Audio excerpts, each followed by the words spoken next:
प्रभूची स्तुती असो. Streams of grace with रूथमध्ये तुमचे स्वागत आहे. आजचा संदेश जीवनातील प्रत्येक परिस्थितीत देवावर विश्वास ठेवण्याबद्दल आहे. हे स्वर्गीय पित्या, आमच्या जीवनातील प्रत्येक काळात तुझ्या विश्वासूपणाबद्दल आम्ही तुझे आभार मानतो. आज आम्ही तुझे वचन ऐकत असताना आमची अंतःकरणे उघड, आमचा विश्वास दृढ कर आणि आम्हाला तुझ्यावर पूर्णपणे विश्वास ठेवण्यास शिकव. प्रभू येशूच्या नावाने आमेन. जीवन अनेक ऋतूंनी किंवा काळांनी भरलेले आहे. काही काळ आनंदाचे आणि उत्सवाचे असतात, तर काही प्रतीक्षा, दुःख आणि अनिश्चिततेचे असतात. पण प्रत्येक परिस्थितीत देव बदलत नाही, तो तोच राहतो. जेव्हा जीवन अनिश्चित वाटते तेव्हा देव आपल्याला त्याच्यावर विश्वास ठेवण्यास बोलावतो.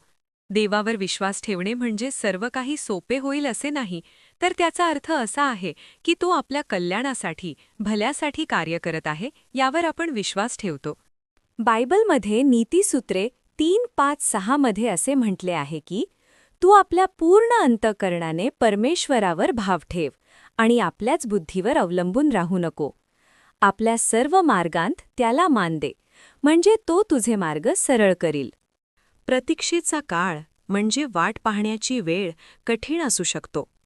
पण वाट पाहणे याचा अर्थ असा नाही की देव तिथे नाही. अनेकदा देव आपल्याला पुढच्या गोष्टींसाठी तयार करत असतो. बायबल आपल्याला रोमियांस 8:28 मध्ये आठवण करून देते की जे देवावर प्रेम करतात त्यांच्यासाठी तो सर्व गोष्टी मिळून कल्याणासाठीच, भल्यासाठीच घडवून आणतो.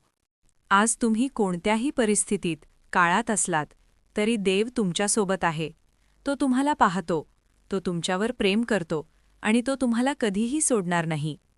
येशू आपल्याला मत्तई 28:20 मध्ये अभिवचन देतो आणि पहा, युगाच्या समाप्तीपर्यंत मी सर्व दिवस तुमच्याबरोबर आहे. हे स्वर्गीय पित्या, आमच्या जीवनातील प्रत्येक काळात तुझ्यावर विश्वास ठेवण्यास आम्हाला मदत कर.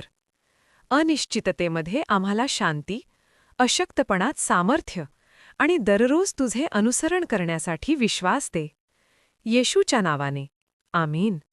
स्ट्रीम्स ऑफ ग्रेस विथ रूथमध्ये माझ्यासोबत सहभागी झाल्याबद्दल धन्यवाद. लक्षात ठेवा, देव प्रत्येक काळात, परिस्थितीत विश्वासू आहे. त्याच्यावर विश्वास ठेवत रहा. देव तुम्हाला आशीर्वाद देवो. प्रभूची स्तुती असो.